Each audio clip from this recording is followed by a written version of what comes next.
नमस्कार दोस्तों, स्वागत है आप सभी का आपका अपने यूट्यूब चैनल जीटीएम क्लासेस में। दोस्तों आज के इस वीडियो में दोस्तों 10th क्लास सामाजिक विज्ञान का काफ़ी महत्वपूर्ण लघु उत्तरीय प्रश्न हम आज के इस वीडियो में करेंगे दोस्तों, जो कि आपके फाइनल बोर्ड परीक्षा के लिए काफ़ी ही महत्वपूर्ण है। ठीक है, यानी दोस्तों इस वीडियो में आपके लिए हम 10 काफ़ी महत्वपूर्ण प्रश्न सिलेक्ट करके लाए दोस्तों, और यह 10 प्रश्न पूरा क्वेश्चन बैंक को एनालिसिस करके हम वही प्रश्न सिलेक्ट किए हैं दोस्तों, जो कि इस साल यानी दोस्तों 2022 बोर्ड परीक्षा में 100% आने का चांसेस है दोस्तों। ठीक है, इसलिए आपको क्या करना है दोस्तों, इस वीडियो को शुरू से अंत तक देखना है और सभी प्रश्नों को काफ़ी शानदार तरह से आपको समझाया गया है दोस्तों। ठीक है, ताकि आप उसे एक बार में ही समझकर उसका आंसर आपको याद हो जाएगा। ठीक है, तो इसलिए आप कम से कम दोस्तों इस वीडियो को शुरू से अंत तक अच्छी तरह से देख लीजिए, और दोस्तों 1 से 2 बार आप पढ़ लीजिएगा दोस्तों, आपको इस सारा प्रश्न आपको एक बार में ही याद हो जाएगा। ठीक है, तो चलिए आज का यह शानदार वीडियो हम शुरू करते हैं दोस्तों। तो दोस्तों प्रस्तुत है आपके सामने पहला प्रश्न में पूछे कि प्रति व्यक्ति आय से आप क्या समझते हैं। काफ़ी महत्वपूर्ण प्रश्न है दोस्तों। ठीक है, पूछे कि प्रति व्यक्ति आय से आप क्या समझते हैं। ठीक है, यह प्रश्न जो है दोस्तों 2022 बोर्ड परीक्षा के लिए काफ़ी महत्वपूर्ण है। देखिए आपको आंसर किस तरह से लिखना है दोस्तों, उत्तर यानी कि इसका आंसर लिखा गया कि राष्ट्रीय आय में देश की कुल जनसंख्या से भाग देने पर जो भागफल आता है उसे प्रति व्यक्ति आय कहते हैं।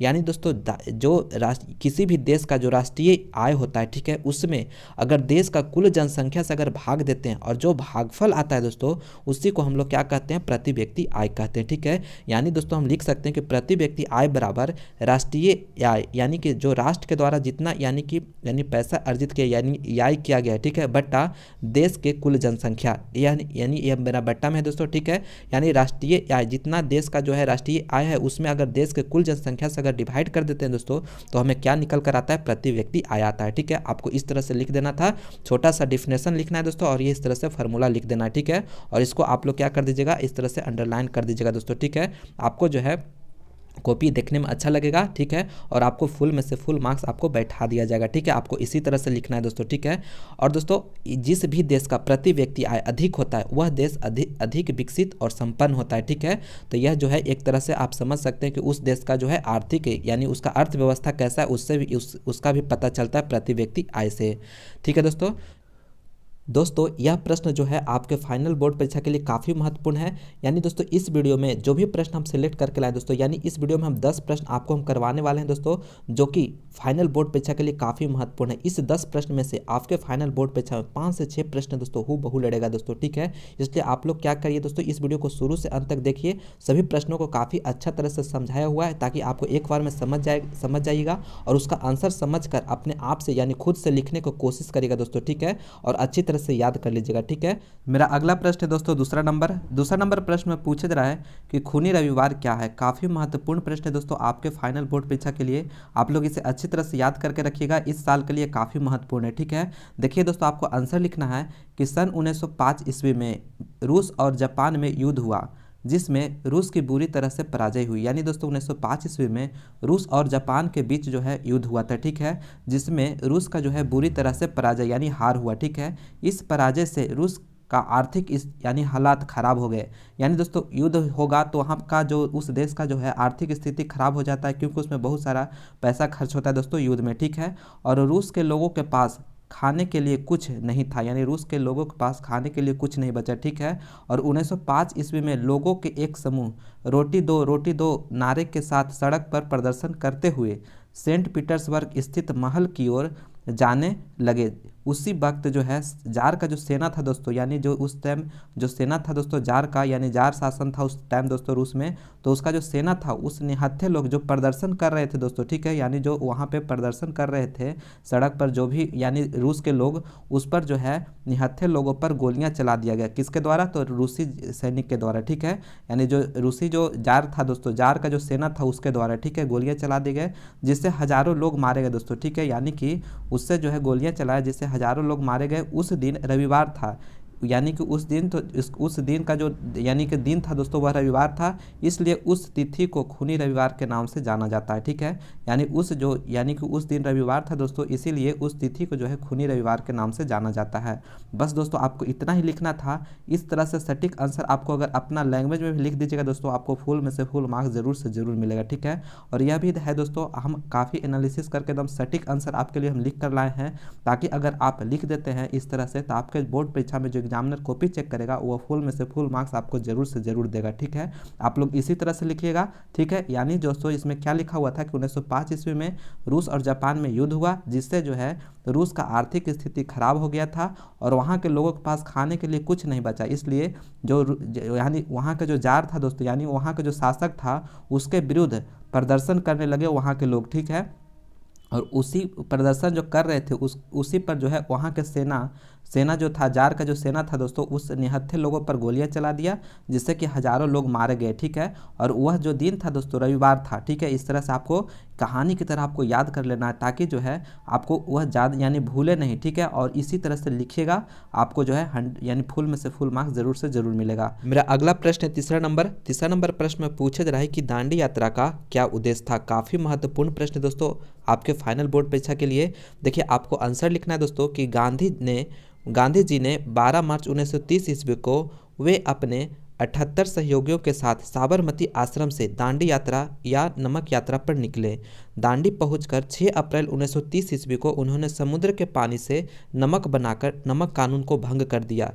इसी के साथ सविनय अवज्ञा आंदोलन आरंभ हुआ।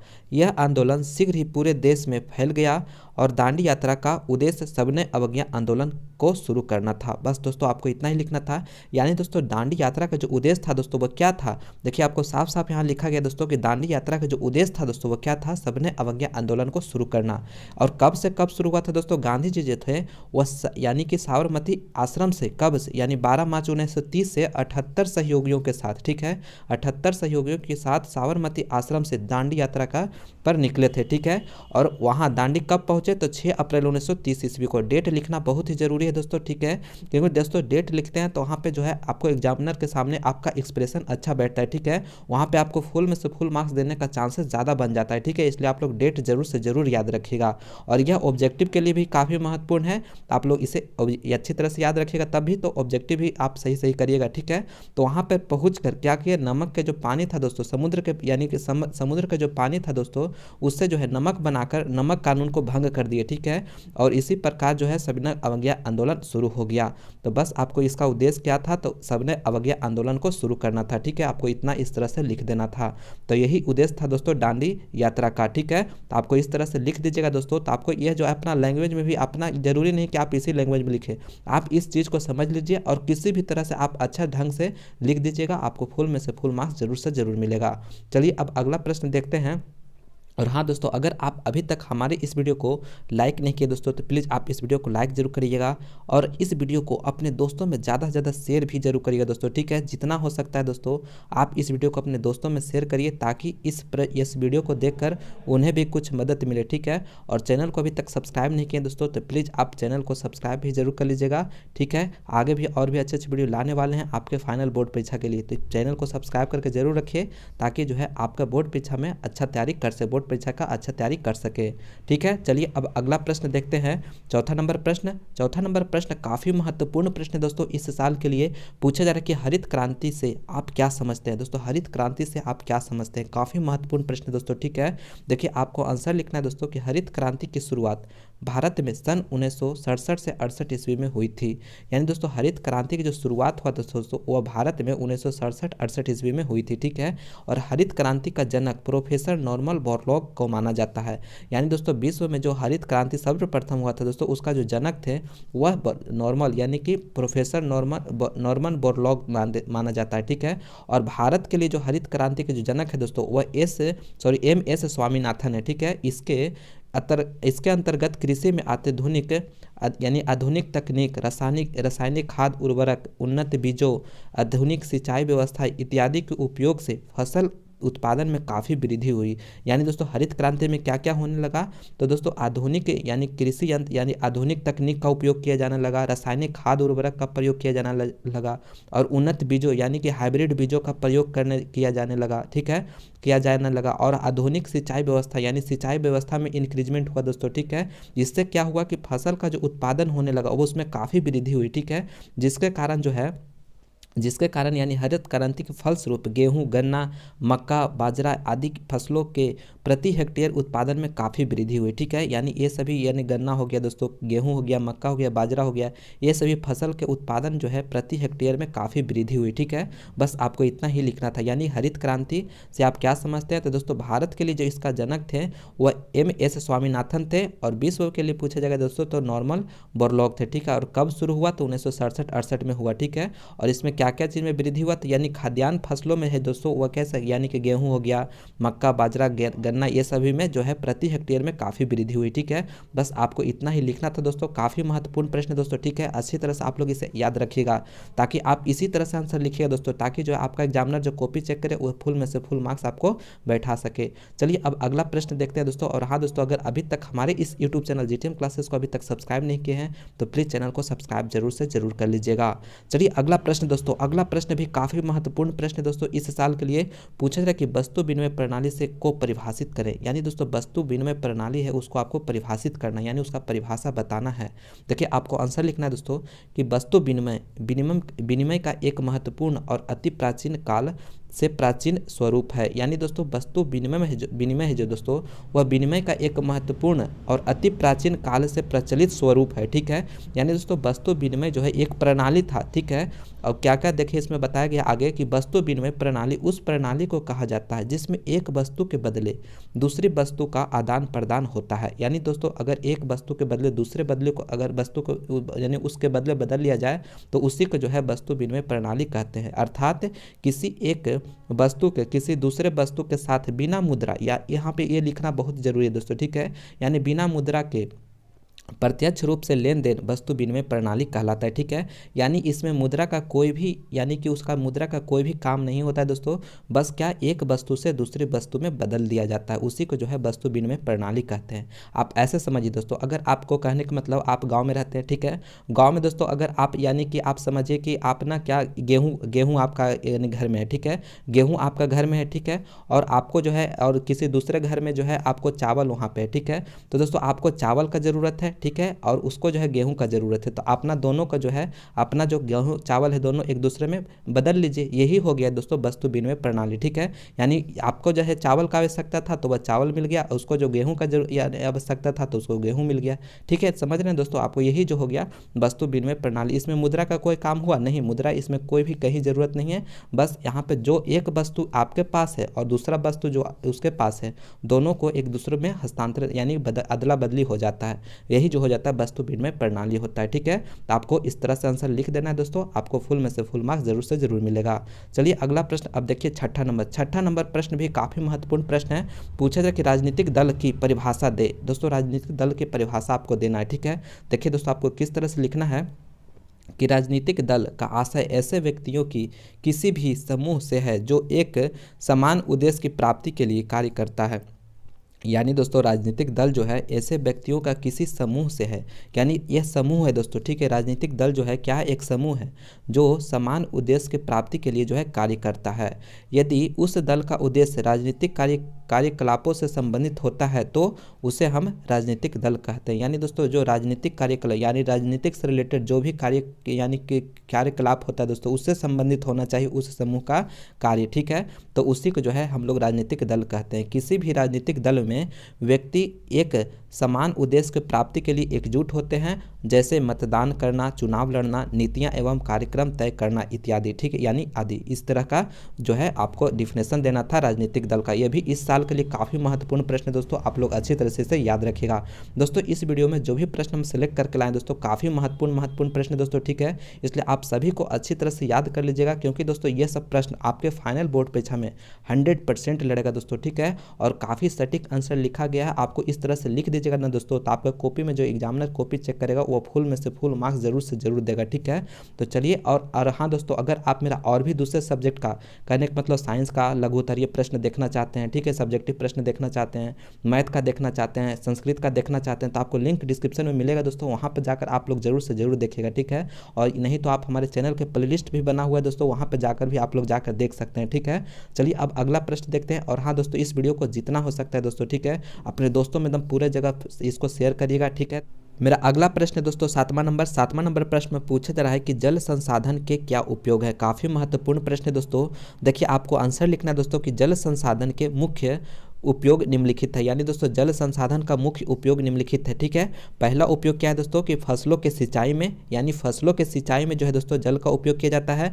दूसरा जो है घरेलू कार्यों एवं पेयजल में, यानी घरेलू कार्य करने में और पेयजल में यानी पीने में इसका उपयोग किया जाता है। ठीक है, और तीसरा जो है दोस्तों कारखानों में, यानी कारखानों में है दोस्तों बहुत सारा यानी कि जल संसाधन का उपयोग किया जाता है। ठीक है, यानी कि उसमें क्या क्या, उसमें कारखानों में जो है जिसमें जल संसाधन का यानी बहुत ही बड़ी मात्रा में जल संसाधन का उपयोग किया जाता है कारखानों में। और अगला मेरा है जो पॉइंट दोस्तों वह जल विद्युत उत्पादन में, यानी जल विद्युत उत्पादन में भी दोस्तों क्या होता है, जल संसाधन को उपयोग किया जाता है। और परमाणु संयंत्र के शीतलन में, यानी परमाणु संयंत्र के शीतलन में भी इसका जल संसाधन का प्रयोग किया जाता है। ठीक है, और लास्ट है मेरा 5वां पॉइंट दोस्तों वह मत्स्य पालन और वानिकी इत्यादि में, यानी मत्स्य पालन मछली पालन करने के लिए जो है जल संसाधन का हमें बहुत जरूरी होता है। ठीक है, और वानिकी में, ठीक है, इस सभी में जो है दोस्तों जल संसाधन का उपयोग किया जाता है। ठीक है, आपको इस तरह से पॉइंट वाइज लिख देना है दोस्तों, आपको फुल में से फुल मार्क्स जरूर से जरूर मिलेगा। ठीक है, और दोस्तों इस वीडियो को अपने दोस्तों में ज़्यादा से ज़्यादा शेयर भी जरूर करिए दोस्तों, ताकि यह वीडियो देखकर उन्हें भी कुछ हेल्प हो सके। ठीक है, मेरा अगला प्रश्न है दोस्तों 8वां नंबर प्रश्न में पूछा जा रहा है कि बाढ़ नियंत्रण के लिए उपाय बताएं। काफ़ी महत्वपूर्ण प्रश्न है दोस्तों, इस साल के लिए पूछा जा रहा है कि बाढ़ नियंत्रण के लिए है वह उपाय बताना है आपको। ठीक है, क्या क्या उपाय इसका यानी बाढ़ को नियंत्रण करने के लिए हम कर सकते हैं। तो देखिए लिखा हुआ आंसर दोस्तों कि बाढ़ नियंत्रण के लिए निम्नलिखित उपाय है। पहला उपाय में क्या है दोस्तों कि बांध बनाकर नदी के पानी को बहाव को नियंत्रित करना चाहिए। यानी दोस्तों बांध बनाकर जो है पानी, नदी का जो पानी है दोस्तों उसका बहाव को नियंत्रण करना चाहिए। ठीक है, और दूसरा उपाय क्या है कि नदियों के किनारे मजबूत तटबंध बनाना चाहिए, यानी नदी के किनारे जो है दोस्तों मजबूत तटबंध बनाना चाहिए। ठीक है, और तीसरा उपाय क्या है कि घर ऊंचे स्थानों पर बनाना चाहिए, यानी दोस्तों घर को जो है ऊंचे स्थानों पर बनाना चाहिए। ठीक है, और अगला मेरा है दोस्तों कि अत्यधिक वृक्षारोपण करना चाहिए ताकि मिट्टी पानी के साथ बहकर नदी में ना जा सके। यानी दोस्तों अधिक वृक्षारोपण होगा दोस्तों तो उससे क्या होगा कि मिट्टी जो है वह पानी में बहकर नदी में नहीं जाएगा। ठीक है, इसलिए वृक्षारोपण अत्यधिक यानी करना चाहिए। और अगला मेरा लास्ट पॉइंट है दोस्तों कि बाढ़ प्रभावित क्षेत्रों में बहुमंजिला भवन बनाना चाहिए जहां बाढ़ राहत सामग्री रखी जा सके और लोग शरण ले सके। यानी दोस्तों जिस क्षेत्र में बाढ़ ज़्यादा आता है वहां जो है बहुमंजिला भवन यानी कि जो है बहुमंजिला भवन बनाना चाहिए, जिससे जो बाढ़ राहत सामग्री कार्य होगा दोस्तों उसमें जो है सामग्री रखा जा सके और लोग वहां शरण ले सके ज़्यादा से ज़्यादा लोग। ठीक है, तो ये सभी जो है दोस्तों उपाय है किसका, तो बाढ़ नियंत्रण का। ठीक है, आप लोग इसी तरह से पॉइंट वाइज करके लिखिएगा ना दोस्तों तो आपका जो नंबर है वह कोई नहीं काटेगा, कोई एग्जामिनर काट नहीं सकता है। ठीक है, आपको इसी तरह से लिखना है यानी पॉइंट वाइज करके। ठीक है, और दोस्तों हम जो भी आंसर इसमें लिख के लाएँ सटीक तरह से लिख के लाएँ ताकि जो है आप अच्छा तरह से इस तरह से लिखिएगा तो आपका जो कॉपी का जो एक्सप्रेशन होगा दोस्तों वह काफ़ी अच्छा होगा। ठीक है, और आपको एग्जामिनर जो है फुल में से फुल मार्क्स बैठाएगा। ठीक है, तो आप लोग इसी तरह से पॉइंट वाइज करके इसका आंसर दीजिएगा। चलिए अब अगला प्रश्न देखते हैं दोस्तों, मेरा 9वां नंबर प्रश्न भी काफ़ी महत्वपूर्ण प्रश्न दोस्तों। पूछा जाए कि सहकारिता से आप क्या समझते हैं। दोस्तों सहकारिता से आप क्या समझते हैं पूछा जा रहा है, यह काफ़ी महत्वपूर्ण प्रश्न है दोस्तों। ठीक है दोस्तों, आप लोग अच्छी तरह से इसे याद रखिएगा। देखिए अगला प्रश्न यानी कि इसका उत्तर लिखना है दोस्तों कि सहकारिता का शाब्दिक अर्थ एक साथ मिलजुल कर कार्य करना। यानी सहकारिता का जो शाब्दिक अर्थ होता है दोस्तों वह क्या होता है कि एक साथ मिलजुल कर कार्य करना। लेकिन अर्थशास्त्र में इस शब्द का प्रयोग अधिक व्यापक अर्थ में किया जाता है। यानी अर्थशास्त्र में जो है दोस्तों इस शब्द का अधिक व्यापक अर्थ में किया जाता है। सहकारिता उस आर्थिक व्यवस्था को कहते हैं जिसमें मनुष्य किसी आर्थिक उद्देश्य की पूर्ति के लिए मिलजुल कर कार्य करते हैं। यानी दोस्तों कोई भी जो है मनुष्य यानी कि किसी आर्थिक उद्देश्य को पूर्ति करने के लिए मिलजुल कर कार्य करते हैं सहकारिता में, और इसके द्वारा जीवन के ऐसे उच्च एवं अधिक समुन्नत स्तर की वास्तविक सिद्धि की आशा की जाती है जिसमें श्रेष्ठतम कृषि और समृद्ध जीवन संभव हो सके। यानी दोस्तों यह सहकारिता जो है अर्थशास्त्र में जो है दोस्तों इसका आर्थिक व्यवस्था सहकारिता उस आर्थिक व्यवस्था को कहते हैं जिसमें मनुष्य जो भी मनुष्य है दोस्तों, ठीक है, मनुष्य जो है वह किसी आर्थिक उद्देश्य को पूर्ति के लिए मिलजुल कर कार्य करते हैं। यानी किसी बड़े आर्थिक उद्देश्य के लिए जो है मिलजुल कर कार्य करते हैं और जिससे कि मेरा जीवन जो है उच्च और अधिक उन्नत हो सके, यानी समुन्नत हो सके, ठीक है, स्तर का हो सके और वास्तविक सिद्धि की आशा की जाती है जिसमें श्रेष्ठतम कृषि और समृद्ध जीवन की संभावना हो सके। इस तरह से आपको लिख दे रहा है दोस्तों, ठीक है। यानी सहकारिता से आप क्या समझते हैं, इस तरह से लिखिएगा दोस्तों, सटीक आंसर लिखा हुआ है, आपको इसी तरह से एग्जाम में देना है, आपको अच्छी तरह से याद कर लेना है दोस्तों, ठीक है। चलिए अगला प्रश्न अब देखते हैं दोस्तों। मेरा 10वां नंबर प्रश्न करने से पहले दोस्तों आपसे छोटी सी विनती है कि प्लीज़ आप इस वीडियो को अभी तक लाइक नहीं किए दोस्तों, प्लीज़ आप इस वीडियो को लाइक जरूर कर दीजिए, अपने दोस्तों में इस वीडियो को ज़्यादा से ज़्यादा शेयर भी जरूर करिएगा दोस्तों, ठीक है। और आप हमारे यूट्यूब चैनल जीटीएम क्लासेस को अभी तक सब्सक्राइब नहीं किए हैं तो प्लीज़ चैनल को सब्सक्राइब भी जरूर कर लीजिएगा, साथ ही बेल आइकन भी प्रेस कर लीजिएगा दोस्तों, ताकि हम जब भी लाइव क्लास लें उसका नोटिफिकेशन आप लोगों को सबसे पहले मिले। तो चलिए अगला प्रश्न अब देखते हैं 10वां नंबर, यह मेरा लास्ट प्रश्न है दोस्तों। पूछा जा रहा है कि भारत के नदियों प्रदूषण के कारणों का वर्णन कीजिए, यानी भारत के नदियों का जो प्रदूषण के कारण है दोस्तों वो उसको वर्णन करना है, ठीक है। यानी जो भारत में नदी प्रदूषण या नदियों में जो प्रदूषण फैल रहा है दोस्तों उसको कारण क्या क्या है, ठीक है।